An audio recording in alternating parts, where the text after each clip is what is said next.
lifestyle baru kita, bahwa kelimpahan itu tuh bukan kita ambil dari luar, tapi abundant itu udah ada defaultnya dari sejak kita lahir. Kita cuma kembali lagi masuk ke dalam gitu.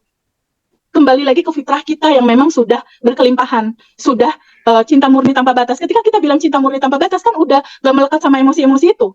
Uang itu seperti udara, Mas Hendra. Sekarang aku tanya, Mas Hendra kalau mau ke Bandung atau Jakarta, Mas Hendra ada kekhawatiran nggak dapat oksigen? Nggak ada. Enggak kan? Oksigen selalu ada di mana-mana. Kenapa nggak kita berpikir bahwa uang seperti itu? Gampang didapat, ada dimanapun, segampang kita bernafas. Dia akan masuk ke BCA kita atau rekening bank kita. Nah, kalau kita tidak melepaskan, tidak let go, tidak rilis, itu looping, Mas. Itu yang nggak pernah kita sadari. Nah, kebayang nggak sama teman-teman semua kalau pikiran dan perasaan itu tidak kita sadari, terjadi lagi dan terjadi lagi, jadi habit buat kita, dan kita akan hidup dalam putaran yang nggak berhenti-berhenti, capek, lelah. Soal itu kalau ingin ikut Zoom-nya, kontak itu aja bio admin Pak ya. Biayanya 1.369.000 aja teman-teman ya. Jadi plus ditemenin lagi sebulan ya, Ndra. Lama sebulan gitu ya. Aduh, gila sih ini. Tapi memang niat kita kan berangkatnya ke situ ya. Persembahan ngaji Rasul 2024 buat teman-teman semua. Ya. Nah, tentang jodoh, Feby, tentang jodoh. Ya. Ini mungkin termasuk pengalamannya Teh Feby juga bisa di-share ke sahabat-sahabat semua gitu ya. Silakan.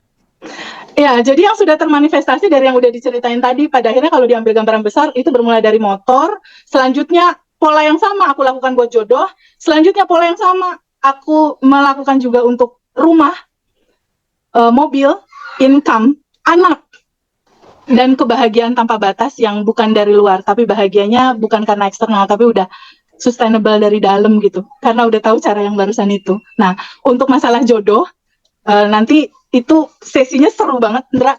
Jadi yang masalah jodoh pada saat motor itu keluar, aku kan udah mulai pede kan, 1,3 miliar aja keluar tanpa sesen pun gitu loh. Orang yang punya utang cuma 300-500 ribu mah itu 1,3 gitu istilahnya. Nah, pada saat jodoh, akhirnya aku udah mulai, wah pede nih kan, 2019.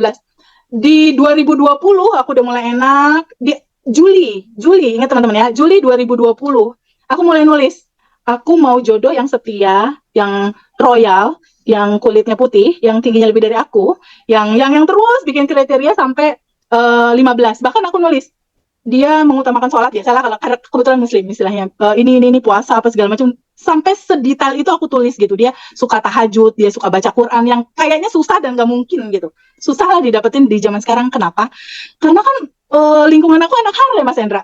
Anak Harley kan gak jauh dari minum, gak jauh dari perempuan, gak jauh dari gitu-gitu kan, gak mungkin. Aku bikin yang susah gitu kan. Bener gak sih ini terjadi di jodoh? Aku bikin kriteria, aku bawa di dalam ruang tanpa nama itu. Di post dulu sebentar, di stop dulu sebentar, udah rilis, ada di ruang itu. Karena kan di ruang itu tuh medan energinya kan luar biasa ya. Pada saat jodoh disampaikan, ya Allah aku mau ini buat pasangan hidup aku, buat membesarkan anak-anak aku, buat imam aku, bisa dikatakan gitulah. Ya Allah terima kasih udah terjadi, and then aku lepas, Mas. Jadi selalu ya, ujungnya harus dilepas gitu. Ujungnya harus dilepas, ruang kita ini harus dikosongin agar semesta, kecerdasan semesta yang ngisi.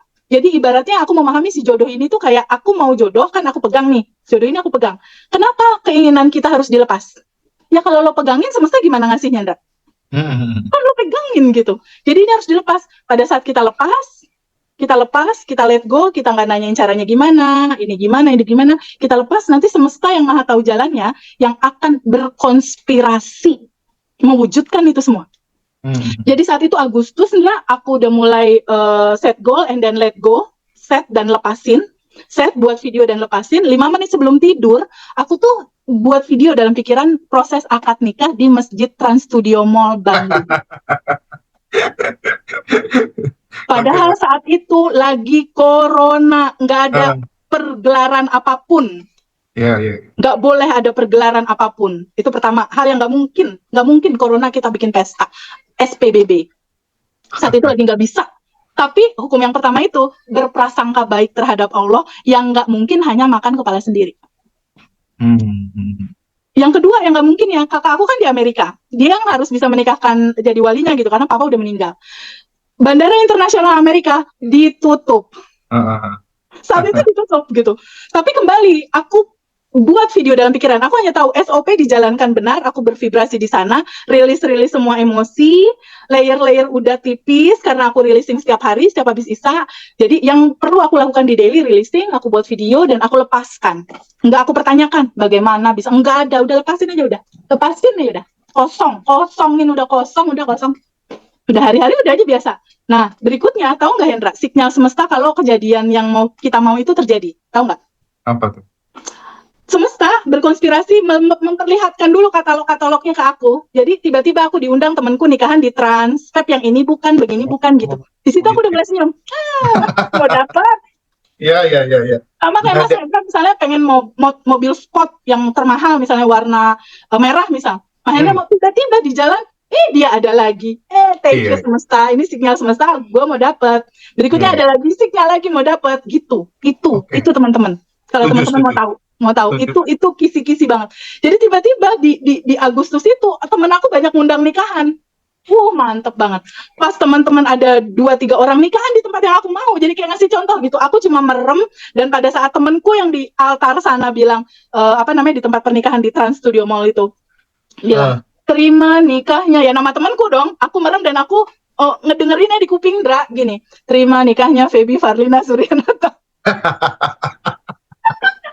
Padahal itu nikahan teman, padahal ketemu suamiku yang sekarang aja belum. Ya. Terlalu gila sih caranya, tapi kan itu gratis. Selama gratis jalanin aja coba. Nah pada saat itu di Agustus, di Juli.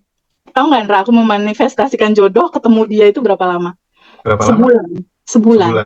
Oke. Di Juli awal aku buat, aku ketemu dia di Agustus. Tanpa perantara siapapun, ada WhatsApp nyasar. Iya. Nyasar, akhirnya kenalan, akhirnya dia dari Jakarta datang ke Bandung, pertemuan pertama udah kayak klik banget gitu, ngobrol-ngobrol, kok biasanya sama, sholat duha sama, sholat tahajud sama, kok sama. Waduh, ini di checklist-checklistin, ini checklistnya kok dia gitu. Akhirnya aku set goals dan let go, aku lepaskan itu di Juli, aku ketemu jodohku di Agustus, aku nikah di November di tahun yang sama. 2020. Nah, cara memanifestasikan anak atau dan lain-lain sih kayak gitu juga sih, sama. Rumah, hampir kurang lebih 2M ya, sama interior. Itu sama. Kalau itu prosesnya 6 bulan. 6 bulan? Ya, kalau mobil... Itu kamu ngomong sama aku kan waktu itu, kamu cerita sama aku waktu itu ya. Gini, aku pengen agak memperdalam lagi, Feb. Mungkin ini ya percakapan-percakapan kita yang di sesi akhir itu, tapi ini sangat serius ya. Karena kalau aku melihat dari apa yang sudah dipaparkan sama Teh Feby tadi kan, kuncinya termasuk dibayangkan, dirasakan, dan hal-hal seperti itu aku sering buktiin juga, even itu lewat telepati dan seterusnya, dan itu pokoknya istimewa banget gitu ya.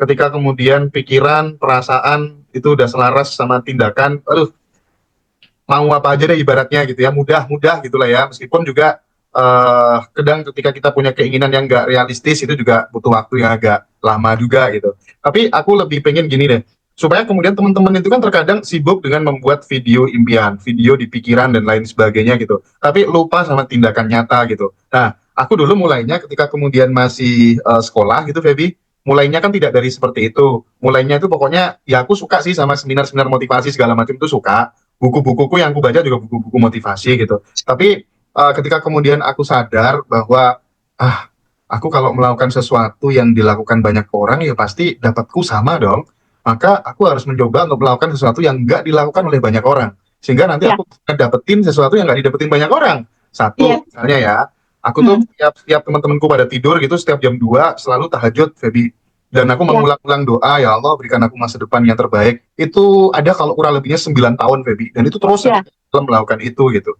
Terus kemudian belajar public speaking, semua buku-buku Charles Bonar Sirait segala macem itu aku pelajari. Karena aku ketika ngomong dulu tuh nervous banget, keluar keringat dingin gitu di itu kan di dahi gitu kan ya. Nah, terus aku menghabiskan banyak waktu berorganisasi gitu, memikirkan nasibnya orang lain, kegiatan bakti sosialku hampir setiap minggu ada gitu. Dan banyak hal-hal real yang aku lakukan yang itu kemudian hasilnya sangat luar biasa gitu. Nah, yang ingin aku konfirmasikan sama Feby gitu ya.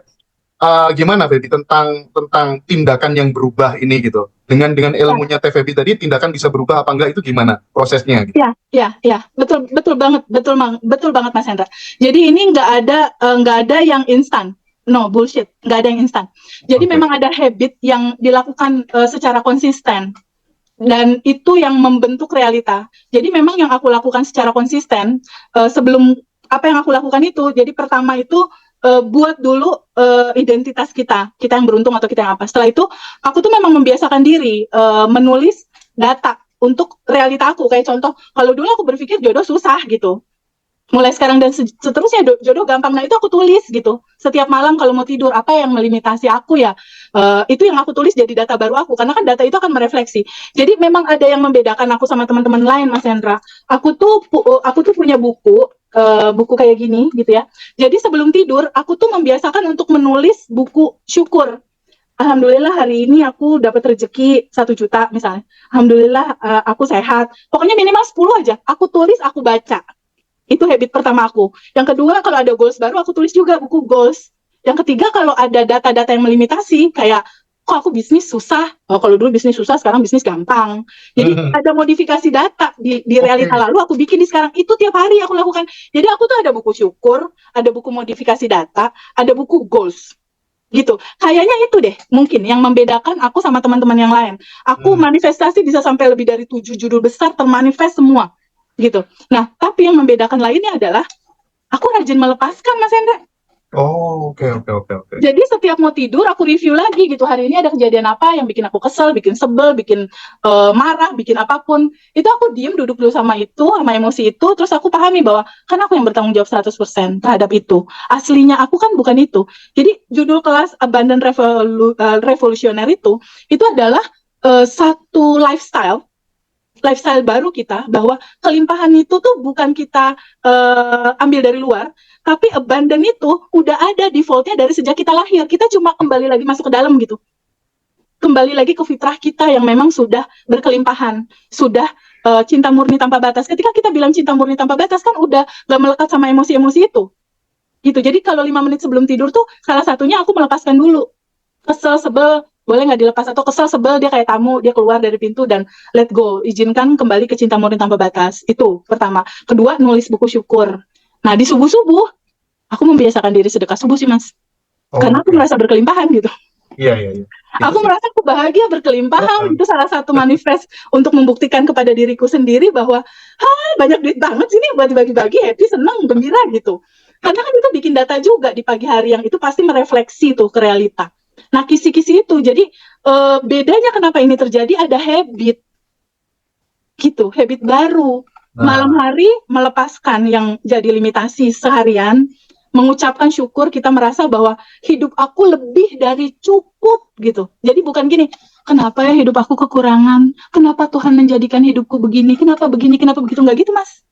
iya, iya, iya, iya. Nggak begitu. Jadi hidupku tuh udah lebih dari cukup dan aku berterima kasih terhadap ini, dan aku bilang terima kasih atas ini, atas sehat, atas nafas, atas kesehatan, terus terima kasih atas uang yang seumur hidup datang berlimpah kepadaku, dan aku memahami uang itu seperti udara, Mas Hendra.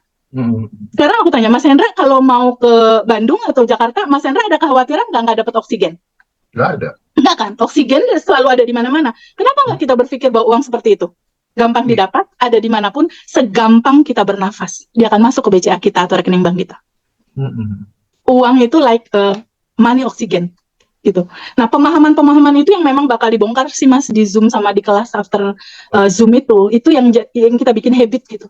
Nah, gambaran itu yang membedakan mungkin ya. Nggak, kita tuh nggak mau lepas sama teman-teman sampai deal teman-teman, ada yang mau ditanyain lagi nggak, masih bingung nggak atau gimana gitu. Dia ujung-ujungnya harus mandiri gitu, ujung-ujungnya udah bisa sendiri, udah jago sendiri. Banyak teman-teman aku yang pada akhirnya lepas, sudah bisa.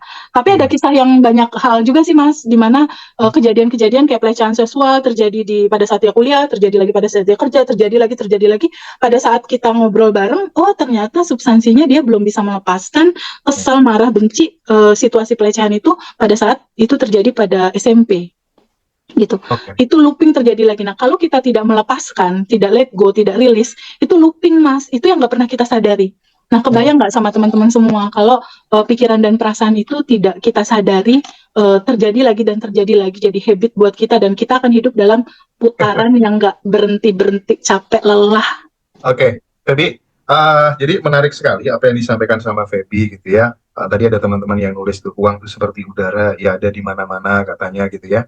Aku pun juga penganut seperti itu gitu. Jadi cuman gitu, kalau sekarang kan ilmu-ilmu seperti ini, seperti yang disampaikan Teh Feby di kelas Bandan Revolution ini kan semacam kayak shortcut gitu ya. Jadi ini jalan pintas, jalan ninja gitu ya. Aku dulu untuk kemudian ngeberesin apa tuh namanya mental-mental miskin, hasil warisan dari misalnya dari lingkungan dan seterusnya, itu tuh mulai tahun 2009 kali sampai tahun 2020-an gitu. Dan itu aku jalan cukup jauh gitu, dari satu kota ke kota yang lainnya, seminggu 4 kali harus dengerin seorang guru ngomong, mulai jam 9 malam sampai jam 2 pagi, sampai jam 3 pagi, dan itu aku gak henti-hentinya gitu. Nah sekarang teman-teman tuh diuntungkan banget gitu ya, diuntungkan banget, bisa ikut kelas-kelas yang seperti ini, dan yang luar biasa, niatnya TVB benar-benar ingin menjembatani, membersamai teman-teman untuk bertumbuh lebih baik secara apa finansial dan secara spiritual gitu ya teman-teman ya. Oke, mungkin lebih konkretnya teman-teman kalau pengen praktik langsung nanti kita bisa Zoom di tanggal 19, teman-teman bisa daftar ya. Daftar Ya, di admin Bio TikTok itu. Tadi ada yang minta praktek, di sana nanti full praktek teman-teman.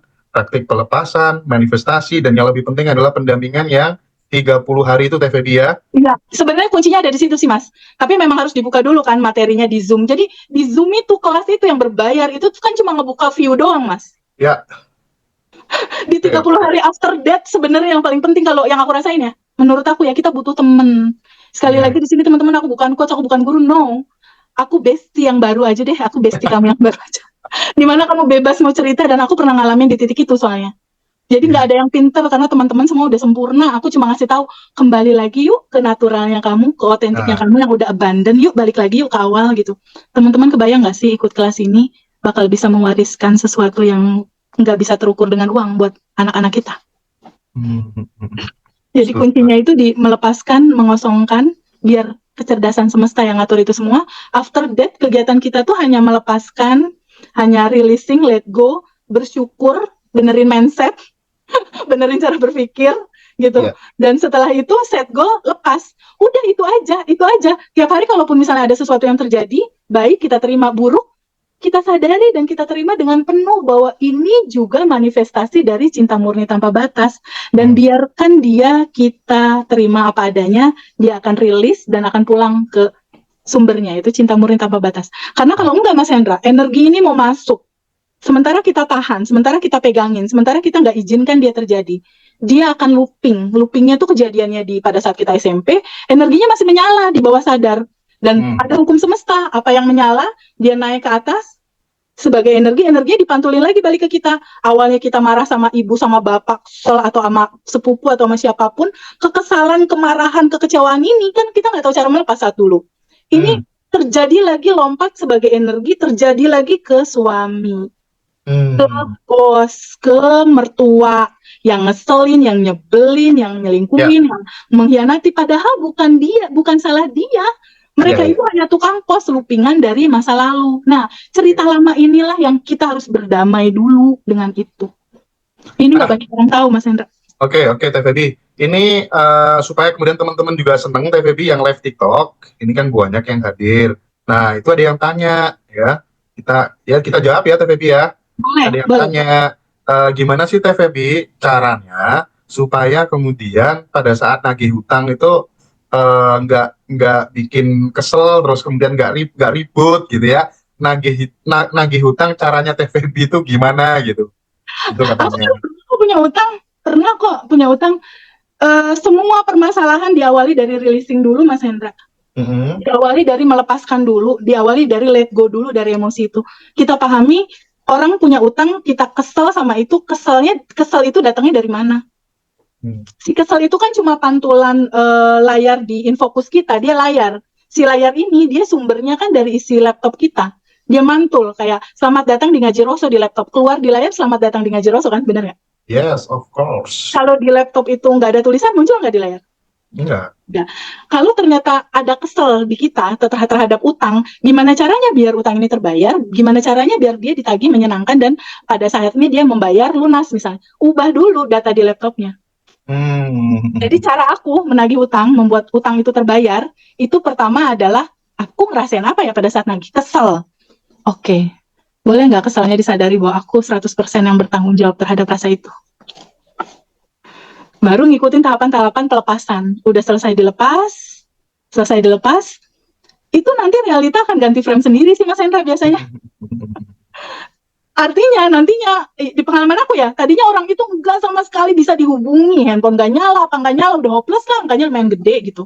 Tiba-tiba ketika dalaman kita berubah, tiba-tiba dia menghubungi untuk ngasih tahu progresnya, saya akan bayar gitu. Jadi sebenarnya apapun yang terjadi, lihatnya ke dalam dulu untuk kita benahi, kita lepasin dulu emosi-emosinya, dan sending love sama yang kita utangin. Gitu, doain dia, ada rezekinya untuk bayar. Karena kalau kita doain, ntar lo sakit, ntar lo segala, ntar dia nggak bisa bayar utang, Mas. Ya bener juga ya Feb ya. Aku goblok selama ini ya. Aduh, ya bener juga tuh. Karena kita udah tahu, si kesel orang kondisi ini kan datangnya dari kita. Bener nggak? Kalau datangnya dari kita, sebenarnya kan dia cuma tukang pos untuk ngasih tahu endapan emosi kamu tuh menutupi kelimpahan gitu. Artinya harusnya kita berterima kasih tuh sama tukang pos. Cara berterima kasihnya kalau aku doain. Jadi pada saat aku lepaskan, itu kesel sebel udah nggak ada, Mas. Nggak tahu gimana hilang kemana gitu. Rilis aja. Yang ada tersisa cuma pengen ngedoain aja, aku doain. Nah, ketika vibrasi cinta itu terlepaskan, bukankah nanti yang balik lagi sama kita juga cinta dan kegembiraan gitu? Mantap. Oke. Sip, TVB. Komentar tentang sosok Riko Hutama. Kebetulan kan ini rencana sebentar lagi kan mau bikin kelas offline sama dia di Bandung. Yes. Nah, kita harus ngopi bertiga nanti, Pep, ya. Gimana? Si Riko itu gimana tuh? Si Riko itu? Wow. Amazing. Orang pertama di Indonesia yang masuk ke Ngaji Roso untuk jadi narasumber, itu yang aku sangat amazed banget itu adalah pertama Firman Pratama, kedua Riko Hutama, ketiga adalah Mbak Lia Sedona Method, yang keempat adalah Abah Ishak. Jadi untuk sosok Mas Riko, wow, amazing Mas Hendra. Aku sangat menyukai semua karyanya. Ada satu buku Lautan Kelimpahan bisa beli di Ngaji Roso. Ya. Book itu mindset sekali. Dan Lautan Keberlimpahan. Aku sangat mencintai buku itu, menginspirasi. Melihat sosok Mas Riko, semua tulisannya daging, teman-teman. Aku saranin ikut pelatihan dia. Aku sangat saranin ikut pelatihan dia. Karena itu keren banget. Keren Mas Hendra, beneran keren. Jadi, aku memandang Mas Riko itu yang, wow, mantep, keren banget, beneran. 3 orang itu keren, yang aku sebutin tadi itu keren. Jadi teman-teman yang mau ikut kelasnya Mas Riko wajib ikut di Bandung tanggal 19 Januari ya. Kalau yang ikut kelasnya TVB itu tanggal 19 Desember. Nah di kelasnya TVB itu sebenarnya udah dirangkum semuanya gitu, tak kasih bocoran ya teman-teman ya. Jadi silakan, cuman karena kuotanya nggak bisa banyak kita ya, karena TVB harus treatment satu persatu menyapa teman-teman. Kalau terlalu banyak nanti tidak maksimal gitu ya. Kita hanya batasi hanya 30 aja, dan ini tinggal ada sekitar 19 mungkin, udah ada 11-an yang daftar tadi ya. Oke TVB, ada lagi yang mau disampaikan ke teman-teman mungkin? Ya teman-teman, thank you untuk kita bisa ngobrol kali ini. Mas Hendra juga thank you. Jadi sekali lagi di sini semua materi yang tersampaikan ini based on pengalaman pribadi aku. Jadi ini adalah rangkuman cerita perjalanan pembelajaran aku semua yang aku rangkum jadi praktek aku sendiri. Kembali di sini aku bukan coach, bukan. Aku adalah teman, sama-sama kita praktek dan mengalami kelimpahan itu secara langsung gitu. Di titik sekarang aku sudah sangat-sangat bisa merasakan bahwa luar biasa kebahagiaan nggak datang dari luar. Kebahagiaan benar-benar ketika kita tahu naturalnya kita siapa, aslinya kita siapa sebenarnya. Dan untuk mengalami itu nggak cukup cuma kelas Zoom dan selesai. Enggak. Kita butuh waktu minimal 30 hari karena regenerasi sel terjadi di 30 hari. Jadi yuk teman-teman ikut bareng ngobrol asik bareng Mas Hendra dan aku di hari Kamis nanti kita cerita bareng di sana dan pada akhirnya di 30 hari kita akan bonding bareng-bareng untuk teman-teman bisa bertumbuh dan mengalami semua proses itu semua. Gitu Mas Hendra, dan pada akhirnya cerita ini yuk kita wariskan ke anak cucu kita nanti, ke anak-anak kita untuk berpikir dan merasa dan mengenali 3 hukum semesta yang jarang banget dibuka di tempat lainnya Mas Hendra. Jadi kita akan melihat itu di kelas. Thank you Mas Hendra ya. Oke, TVB, terima kasih banyak atas waktunya gitu ya. Jadi aku senang banget teman-teman, akhirnya aku bisa menjebak TVB, bisa muncul wajahnya di Ngaji Roso, dan itu juga manifestasi aku gitu. Pokoknya nanti tak balik, Feb, kamu aja yang muncul ya di layar gitu kan. Dan ternyata alhamdulillah terjadi sekarang. Pasti akan banyak sahabat-sahabat yang terbantu dengan kelas Abundant Revolution ini, karena memang benar-benar ini kelas daging gitu ya. testimoni, nggak perlu testimoni lah ya, buktikan sendiri teman-teman ya, buktikan sendiri. Silakan join tanggal 19 Desember 2024, kita bikin manifestasi bareng-bareng ditemenin sama Teh Feby. Aku rasa itu ya teman-teman semuanya, terima kasih banyak sudah terhubung sampai 2 jam ini, matur suwun ya. Teh Feby sehat selalu. Ya, thank you Ngaji Rosa, thank you banget udah menjembatani teman-teman dan kita semua. Thank you ya, dah. Halo.